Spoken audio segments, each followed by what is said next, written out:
베드로후서 1장 10절에서 15절까지의 말씀을 우리가 한 목소리로 같이 읽도록 하겠습니다. 같이 읽습니다. 그러므로 형제들아 더욱 힘써 너희 부르심과 택하심을 굳게 하라. 너희가 이것을 행한즉 언제든지 실족하지 아니하리라. 이같이 하면 우리 주 곧 구주 예수 그리스도의 이 영원한 나라에 들어감을 넉넉히 너희에게 주시리라. 그러므로 너희가 이것을 알고 이미 있는 진리에 서 있으나 내가 항상 너희에게 생각나게 하려 하노라.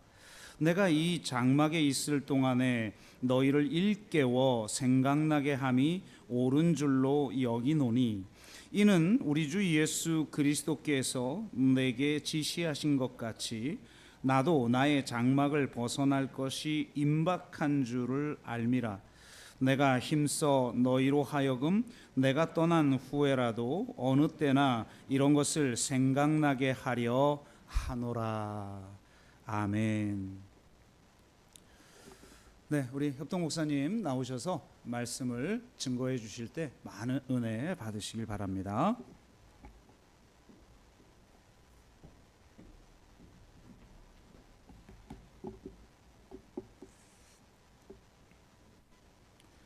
베드로가 두 번째 편지를 성도들에게 쓰면서 신앙의 영적 성장에 대한 이야기를 합니다.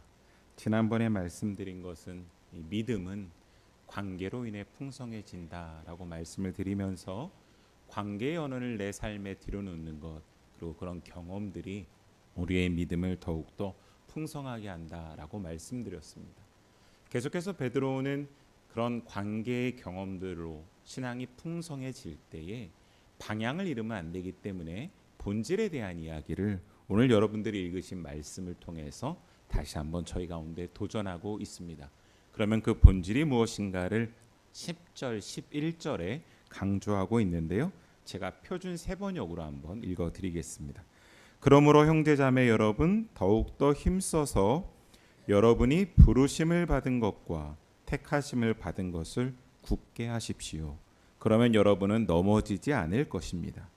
또한 여러분은 우리의 주님이시며 구주이신 예수 그리스도의 영원한 나라에 들어갈 자격을 충분히 갖출 것입니다. 아멘. 이렇게 기록되어져 있습니다. 여기서 제가 주목해야 될 단어는 바로 부르심을 받은 것과 택하심을 받은 것입니다. 유대교에서도 그렇고 기독교인들이 당시에 많이 쓰던 표현이죠. 하나님께서 나를 선택하셨다. 예수 그리스도의 죽으심으로 말미암아 우리가 구원받고 그 부르심과 택하심을 받은 것이다 라는 표현을 쓰는데요. 어떻게 보면 이것을 한마디로 요약해 본다면 바로 그리스도인의 지위이다 이렇게 표현할 수 있을 것입니다. 우리가 이 땅을 살아가면서 내가 그리스도인인 것을 어떻게 실제하게 하는가.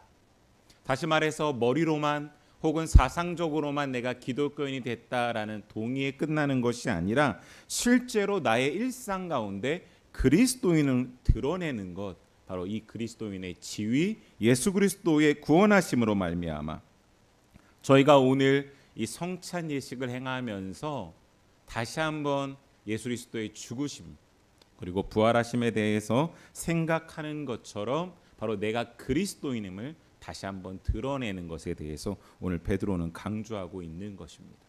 자, 그런데 여러분 한번 생각을 해보십시오. 저희가 오늘 교회에 와서 성찬하면서 우리가 예수 그리스도 그분으로 말미암아 구원받았다라는 것들을 이렇게 드러냅니다. 그런데 여러분의 일상에서 저희가 일상에서 이렇게 성찬을 차리고 성찬 예식을 거할 수는 없죠. 그렇다면 일상에서 내가 그리스도임을 어떻게 드러내느냐. 바로 베드로는 이것을 저희 가운데 강조하고 있는 것입니다. 바로 나예요라고 내가 드러낼 때에 믿지 않는 사람들과 내가 구분되어지는 건데 그냥 나예요가 아니라 내가 그리스도인입니다. 그리스도인 나예요를 드러내는 것에 대해서 베드로는 얘기했던 것이죠. 제가 예를 하나 들을 테니까 한번 생각해 보십시오. 제가 이제 공부하지 않습니까? 학교에서 학교 식당에서 밥을 먹는데요. 아직 학생들은 제가 목사인 줄 모릅니다. 저희 신입생들끼리 모여서 같이 밥을 먹는데 제가 기도를 하겠죠. 식기도를 합니다. 저는 식기도할 때 자세가요. 숟가락 젓가락 이렇게 들고 눈을 잠깐 감고 20초 기도를 합니다. 기도를 20초를 마치고 눈을 떴는데 저쪽에 앉은 다른 신입생인데요. 굉장히 열심히 기독교 믿는 학생인 것 같아요. 두 손을 가지런히 모으고 한 대략 1분 정도 식기도를 하더라고요. 제가 예전에 섬겼던 교회의 어떤 장로님은 식사 기도를 하실 때 대표 기도하듯 5분 동안 하시는 분도 있으셨습니다. 자, 여러분, 제가 하는 20초의 기도나 혹은 저의 같은 신입생 동료가 1분 손을 가지런히 모으고 하는 기도나 어떤 장로님께서 5분 정도 식사 기도를 하시는 것, 이런 모든 것들이 전부 다 내가 그리스도인입니다라는 것을 드러내는 것이지만 사실은 여러분, 이것은 그냥 모습일 뿐인 것이죠. 이 모습이 다른 것 때문에 어떻게 보면 누가 옳다 그르다라고 말할 수 있는 것이 아니라 기도하는 어떤 자세의 모습보다도 기도가 무엇인가의 본질에 주목하는, 이것을 진리로 더 선명하게 드러내는 것들에 대해서 베드로는 오늘 이야기하고 있는 것입니다.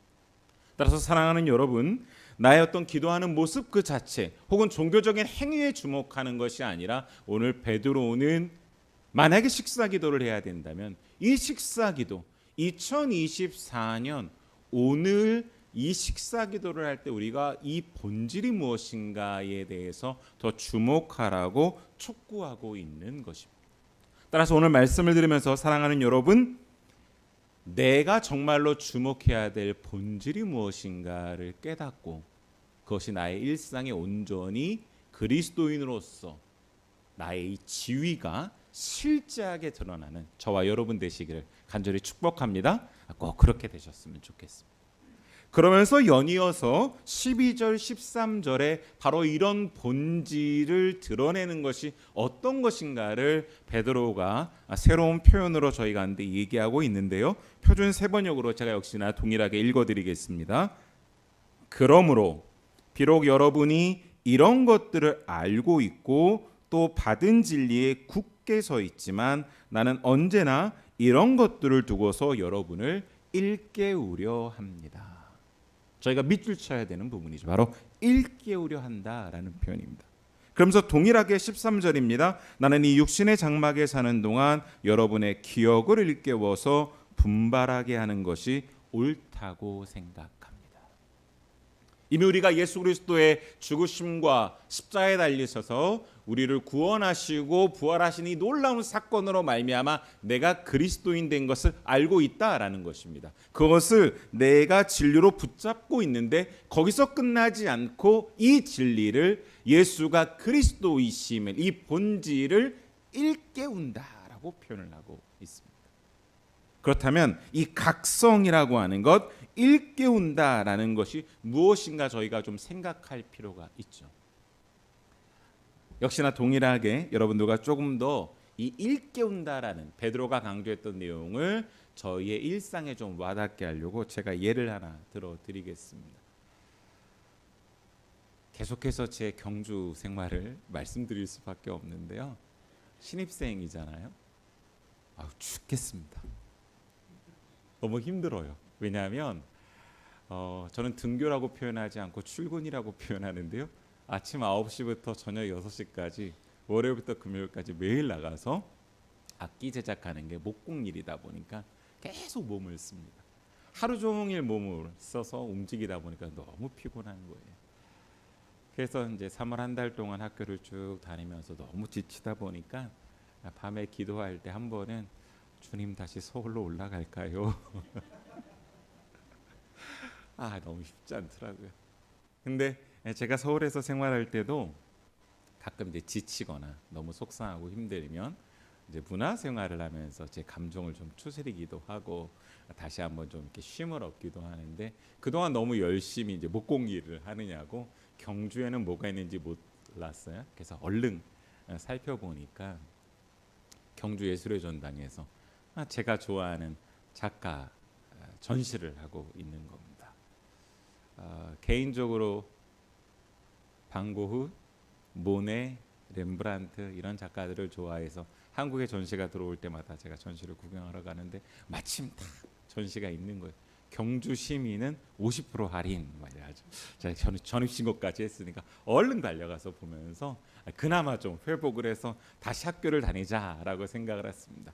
제가 가서 봤던 그 그림 중에 한 그림을 여러분들한테 좀 보여드릴 텐데 자막으로 보여드릴 거거든요. 그림 한번 잘 보시고 이 그림이 어느 화가의 작품일지 한번 맞춰보시면 좋을 것 같아요. 그림 한번 보여주시겠습니까? 어디서 많이 보신 그림이죠? 네, 한 10분 정도, 11분 정도가 고개를 끄덕이시는데 혹시 이 작품 어떤 화가의 그림일까요? 역시 여러분도 훌륭하세요. 바로 모네의 작품입니다. 요즘에 제가 설교 예화를 드릴 때마다 프랑스 얘기를 자꾸 꺼내서 죄송한데 어쨌든 불어 공부도 하고 있으니까 모네는 프랑스 화가죠. 인상주의 화풍을 이어가는 어떻게 보면 인상주의를 창시한 창시자 중에 한 명입니다. 인상주의 하면 이 그림에서 보여 있는 것처럼 빛이 비치는 이 피사체를 그려내는 것인데 인상주의들이 붙잡고 있는 어떤 표 같은 게 있습니다. 빛은 곧 색채다라고 하는 거죠. 빛이 비춰지는 것에 따라서 색채가 다르게 보인다라는 겁니다. 실제로 그런지 한번 좀 봐야 될 필요가 있는데 모네가 세계적으로 유명한 화가가 되게 한 아주 걸작이 있는데 주로 인상주의 작가들이 화가들이 그림을 그릴 때 한 대상을 연작으로 그립니다. 다시 말해서 이 대상이 빛이 어떻게 비춰질 때 달라지는지 계속 그림으로 보여주고 있는 것이죠. 1906년에 그렸던 그림이 제가 다음 그림 보여드릴 건데요. 꽃 바로 수련을 갖다 그린 그림입니다. 한번 보여드리겠습니다. 1906년작 수련입니다. 굉장히 맑은 호수에 수련이 펴 있는 것을 그렸는데요. 아마 그냥 제 느낌에는 뭔가 아침에 빛이 비춰질 때의 밝은 느낌, 맑은 느낌을 담아낸 것 같아요. 그런데 동일한 수련을 그리는데 1916년의 그림입니다. 다음 그림 보여주시면 좀 다르죠. 똑같은 수련을 그렸는데 아까보다 조금 더 빛이 아마 선명하게 비쳤던 것 같아요. 조금 더 꽃 색깔도 짙어지고 뭔가 더 또렷해졌습니다. 지베르니 정원의 호숫가에 핀 아마 수련을 갖다 그린 그림인데 그가 이제 말년에 그렸던 1919년작 수련은 또 다릅니다. 한번 다음 그림 보여드릴 텐데요. 완전히 다르죠. 아마 이것은 빛이 같은 수련을 비치는데 아마 저녁 노을 비칠 때쯤 아니었을까 싶어요. 색깔이 저렇게 비치는 것을 보니까 또 다른 느낌으로 저희 가운데 다가오고 있습니다. 제가 방금 보여드린 것처럼 네 됐습니다. 똑같은 수련을 그리는데 빛이 비춰지는 각도에 따라서 전혀 다른 느낌으로 드러나더라라는 것입니다. 오늘 베드로가 저희들 가운데 이야기하고 도전했던 일깨우다, 각성하다라는 것을 모네 그림에 비유해 본다면 바로 이런 것이죠. 예수가 그리스도라고 하는 이 본질, 진리, 우리를 구원시키는 이 놀라운 구원의 사건에 대해서 우리가 무엇을 각성시키고 어떻게 각성시키느냐를 어떻게 보면 힌트를 좀 얻을 수 있습니다.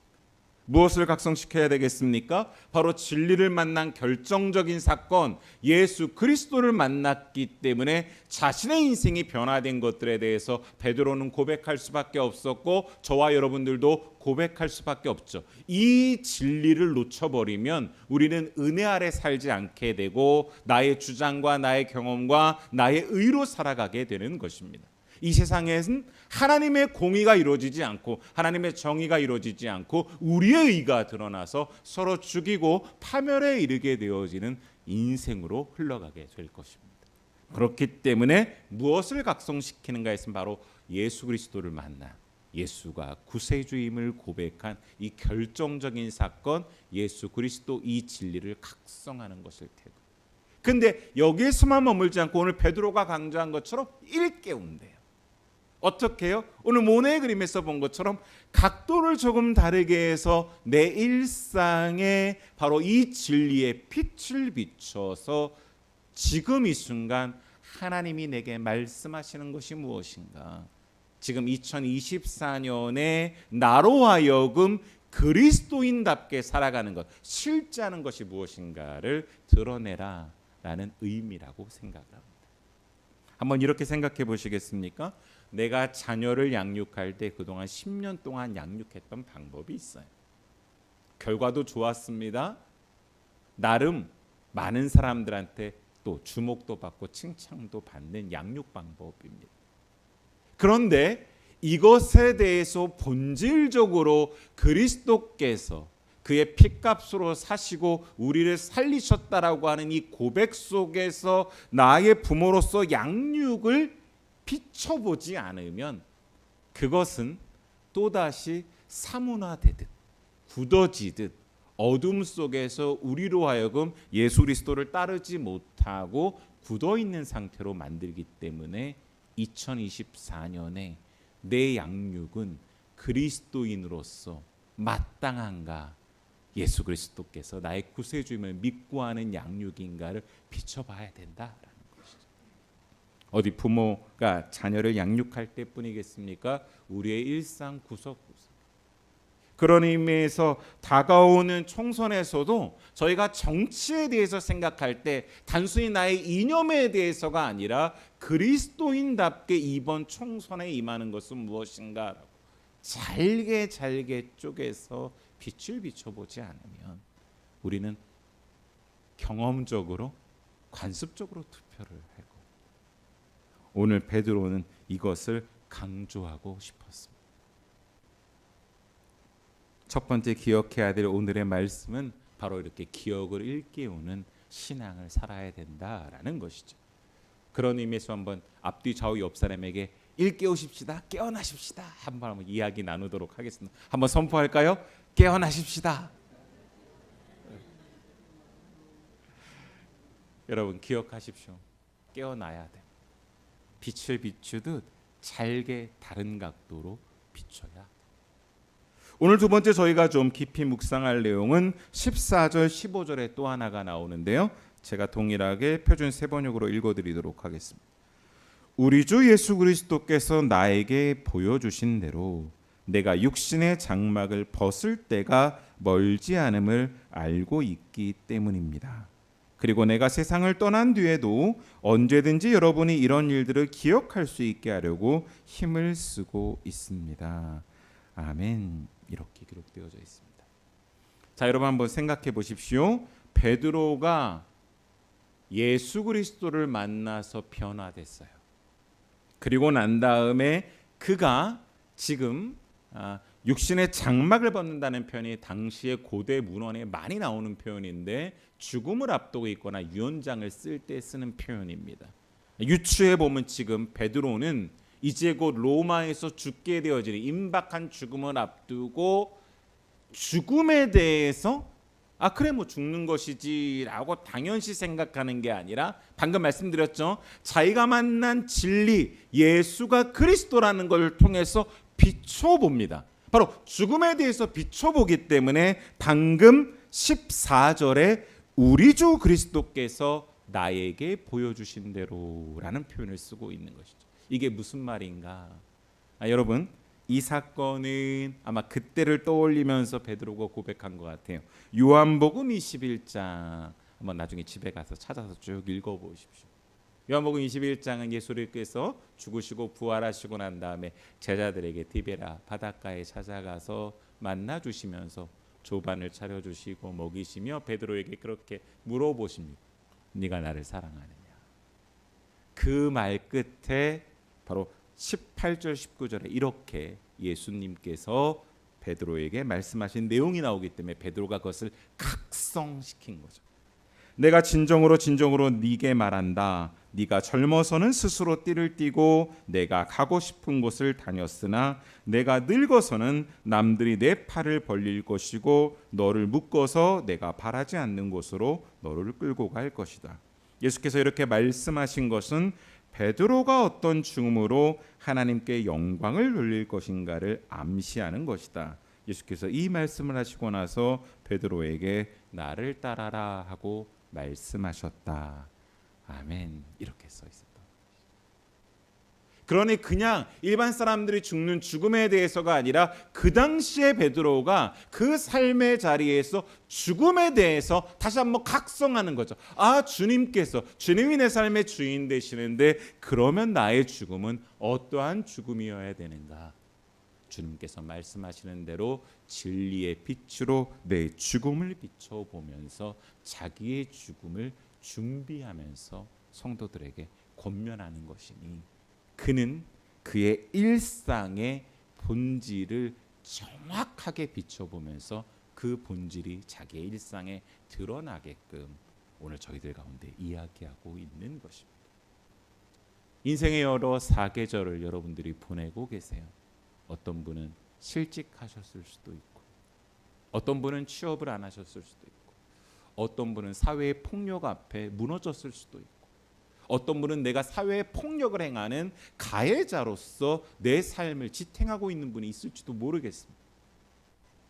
어떤 분은 살기가 힘들어서 죽음 앞에서 자살에 대해서 묵상하는 분이 있을지도 모르겠어요. 그런데 여러분, 그냥 그 상태로 내 생각에 머무는 것이 아니라 내 삶의 그 일상의 그 순간순간마다를 오늘 모네의 그림에서 본 것처럼 베드로가 지금 자기의 죽음을 빛으로, 진리의 빛으로 비췄던 것처럼 세밀하게 비춰보면서 내 일상의 본질을 통해 내가 그리스도인답게 내 지위를 실제하게 하는 것, 존재하게 하는 것이 무엇인가를 드러내는 것, 이것이 우리 가운데 중요한 줄 믿습니다. 그래 여러분들 꼭 잘게 쪼가서 우리의 일상을 본질로 한번 드러날 수 있게 비춰보시기를 바랍니다. 이번 한 주간 살면서 특별히 여러분 이번 주간이 어떤 주간이에요? 종료주일이자 고난주간을 저희가 보냅니다. 이 고난주간을 맞아서 저희가 우리의 일상을 자세히 들여다봐야겠죠.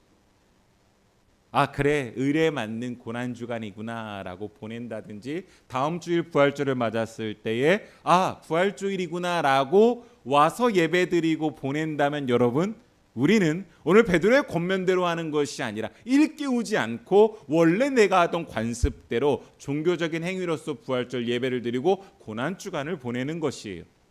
그런데 그러지 않고 아주 상세히 예수가 그리스도이시면 그분의 순환과 그분의 십자가와 그분의 부활로 내 일상을 하나하나 비춰볼 때 이번 고난주간과 부활의 놀라운 아침이 우리 가운데 은혜요 새롭게 그리스도인으로서 드러나는 고난주간이요 부활절이 될 줄 믿습니다. 꼭 그렇게 하시기 바랍니다. 가끔 신약 성경을 보다가 저는 그런 생각을 해요. 사복음서에 예수 그리스도의 순환과 십자가와 부활이 아주 상세히 기록되어져 있습니다. 마태는 마태의 관점으로 다시 말해서 자기의 공동체 일상 속에 예수 그리스도의 십자가의 죽음에 대해서 상세히 들여다본 것이죠. 그래서 여러분 이번 주간 한번 성경을 펴고 그 순환의 한 절 한 절을 읽으시면서 오늘 이 말씀이 내 삶을 비춘다면 내게 고난은 어떤 의미가 있을까? 이 사회의 고난은 어떤 의미로 2024년에 주님은 말씀하시는가를 쪼개서 봐야 되는 줄 믿습니다. 이게 얼마나 중요한지 베드로는 경험을 했거든요. 그러다 보니 예수 그리스도의 구원이 일상에서 개인을 넘어 사회로 넘어가는 온전한 회복과 치유가 일어나는 것들에 대해서 각성할 수밖에 없었던 것이에요. 그래서 이렇게 굉장히 무거운 표현을 쓰면서 우리 가운데 강조합니다. 15절에 보니까 세상을 떠난 뒤에도 여러분들의 이 진리를 반드시 기억하고 굳건히 서기를 원한다라고 표현을 합니다. 여러분 여기서 이 떠난다라는 표현은요 헬라어로 엑소더스라는 표현입니다. 이것이 가끔 이제 죽음을 앞둘 때에 쓰는 표현이기도 한데 아마 베드로는 이 장면을 이렇게 떠올리면서 각성하면서 썼던 것 같아요. 사실은 이 단어가 신약 성경의 누가복음 9장에 보면 31절에 또 한번 언급이 됩니다. 누가복음 9장은요, 여러분 잘 아시는 변화선 사건의 장면이에요. 예수님께서 베드로를 포함해서 세 명의 제자를 변화산에 데리고 올라가셔서 기도하시는데 그때에 모세와 엘리야가 나타나서 예수 그리스도에게 예수님의 임박한 십자가를 지시는 죽음에 대해서 표현할 때 이 떠나다라는 엑소스라는 표현을 씁니다. 그러니까 처음에 여러분 베드로가 이 변화산 사건 때 얼마나 이상한 짓 하셨는지 아시잖아요. 주님 여기가 좋사오니 초막 세 개를 짓고 여기서 우리 지내야 된다라고 자신의 경험과 자신의 생각으로 말했었는데 그것이 아닌 것. 예수 그리스도께서 십자가에 달려 죽으시는 임박한 죽음에 대한 이 경험을 하고 나서 자기가 다시 한번 떠올리게 된 거죠. 자기의 죽음을 앞두고 내가 여기서 떠나는데 여러분 이거 너무너무 중요한 거니까 기억하십시오. 이 각성하는 것이 얼마나 필요한지 여러분들 계속 각성하셔야 됩니다라고 강조하면서 자기의 죽음을 앞두고 우리 가운데 다시 한번 일상의 본질을 드러나게 하는 이 각성이 얼마나 중요한지 이야기하고 있습니다. 그러니 여러분 우리가 진리에 대해서 예민한 것이 필요합니다. 오히려 다른 것에는 무딜 수 있을지 모르겠지만 본질에 대해서는 아주 예민해야 되죠. 설교를 마무리하면서 제가 한 가지 단어가 너무 좋아서 저도 책을 읽다가 이 단어를 발견하고 너무 좋아서 한번 여러분들에게 나눠드리고 함께 좀 음미해봤으면 좋겠는데요. 언어의 선율이라는 단어입니다. 사실 우리가 그냥 언어를 막 쓰는데요. 언어에도 선율이 있더라는 거예요. 이 선율의 차이가 있는데 이 선율의 언어의 선율의 차이를 알아차리는 관계야말로 굉장히 깊은 관계 아니겠습니까? 바로 이 언어의 선율을 알아차리는 관계의 깊이까지 갈 때 어떻게 보면 굉장히 굳건할 수 있는 것이죠. 하나님의 말씀, 다시 말해서 하나님의 뜻과 하나님의 마음과 신의 어떤 그런 눈물 이런 것들이 담겨져 있는 이 진리의 말씀에 대해서 우리가 아주 날카로울 정도로 예민한 것, 바로 그 하나님의 언어의 선율의 차이를 느낄 만큼 우리가 할 수 있다면 우리의 신앙은 더욱더 굳건해질 것이고 우리의 일상은 그리스도인답게 그리스도의 지위가 모든 사람들 앞에서 잘 드러나는 멋진 신앙생활을 하게 될 것입니다. 바로 본질에 천착하는 삶이 되겠지. 여러분들 오늘 그렇게 하기로 결단하고 결정하셨으면 좋겠습니다. 저도 말씀을 묵상을 하면서 이런 나에게 어떻게 보면 각성하는 것을 방해하는 것이 무엇일까를 좀 생각을 해봤습니다. 저한테 아마 이런 예가 적당하지 않을까 싶어서 여러분들한테도 소개해드리는데요. 혹시 마라탕 좋아하세요? 우리 젊은 친구들은 마라탕 되게 좋아합니다. 마라탕의 매운맛에 한번 중독이 되면 빠져나올 수 없죠.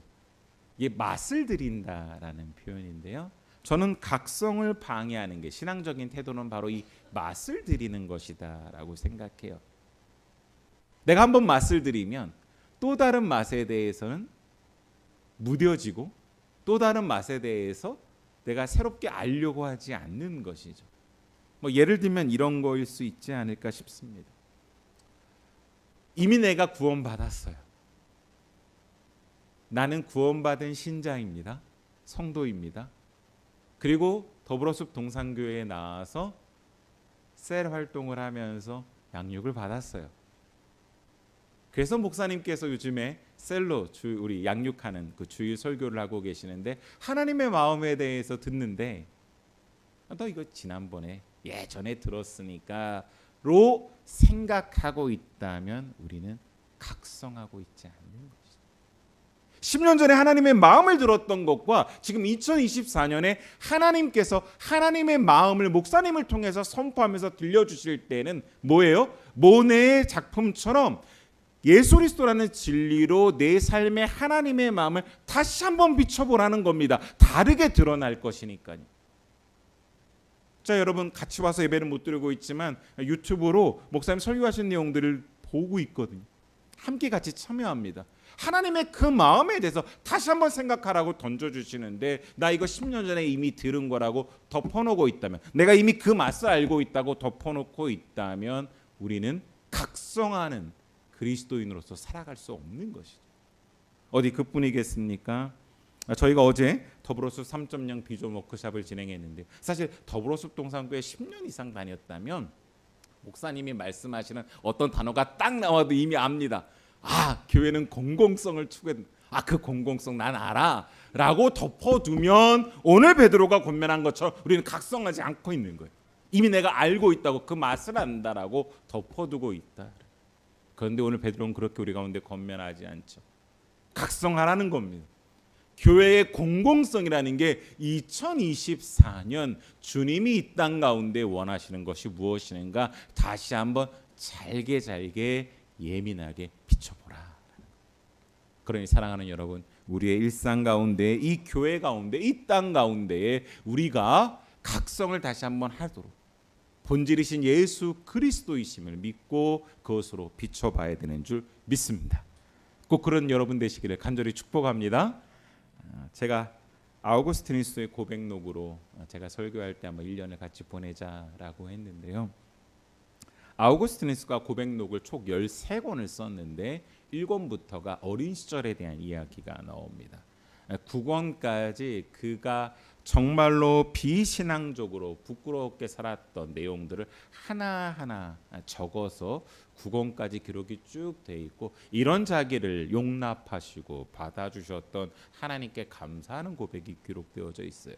자, 근데 저희가 좀 주목해야 될 거는 바로 이렇게 9권까지의 내용을 한 권으로 모아서 10권 쓸 즈음에 아우구스티누스가 사람들에게 공포하기로 결정을 합니다. 근데 이때의 상황이 어떤 상황이었냐면요, 아우구스티누스가 히포라고 하는 당시에는 대도시인데요, 그 도시의 고위성직자였습니다. 주교의 역할을 맡고 있을 때였어요.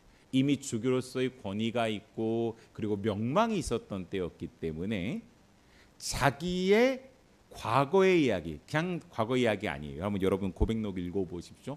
정말로 망나니처럼 살았습니다.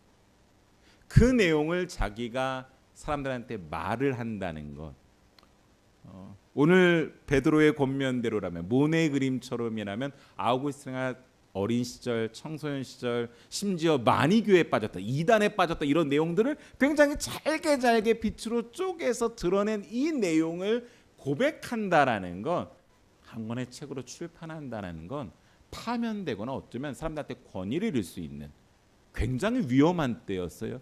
그런데 그 일을 아우구스티누스는 합니다. 각성하는 것이죠. 자기가 실존적으로 얼마나 자기의 자아상이 죄인이고 예수가 그리스도이심이 없으면, 은혜가 없으면 자기는 한순간도 살아갈 수 없고 이 땅에서 이런 성직을 감당할 수도 없으며 사람들에게 이런 것들로 함께 하자고 말할 수 없다라는 것을 알았기 때문에 빛으로 잘게 진리의 빛으로 비춰서 그 내용을 이야기하는 것이죠. 여기까지면 고백록 되지 않겠어요? 그런데 사실은 이렇게 잘게 할 수 있었던 이유를 10권부터 13권까지 창세기 주애를 써놓습니다. 이게 원래 하나의 책이에요.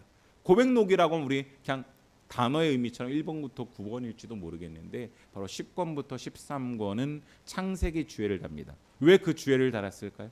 그가 세상을 만드신 분이 누구시고 역사의 주인이 누구시며 우리의 인류를 구원하시는 분이 누구이신지, 이 바로 진리로 자기의 삶을 비춰봤던 것이죠.